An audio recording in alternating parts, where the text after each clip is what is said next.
Passport ni dating presidential spokesperson Harry Roque ipapakansela ng Department of Justice. Ayon kay Justice Secretary Jesus Crispin Remulla, pirma na lang niya ang kulang sa sulat na ipadadala nila sa Department of Foreign Affairs. Kung maaaprubahan ng korte ang kanilang hiling, magiging undocumented alien si Roque sa the Netherlands, kung saan siya nag-a-apply ng asylum. Tiwala raw si Remulla na hindi papayagan ng the Netherlands na hindi harapin ni Roque ang mga kaso laban sa kanya. Wala pang pahayag si Roque pero dati niya nang sinabi na tiwala siyang makakakuha siya ng asylum status. Isang kumpirmadong kaso ng monkeypox o Mpox na itala sa Magsaysay, Davao del Sur. Ayon sa kanilang Rural Health Unit, naka-isolate at minomonitor na nila ang pasyente at kanyang pamilya.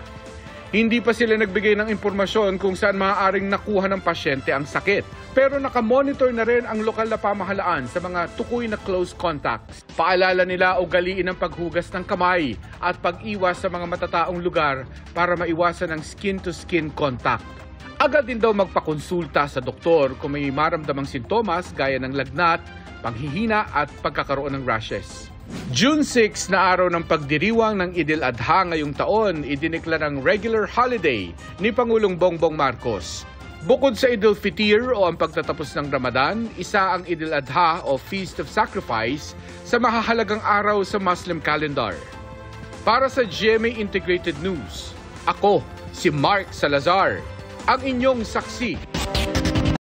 Mga kapuso, maging una sa saksi. Mag-subscribe sa GMA Integrated News sa YouTube para sa iba't ibang balita.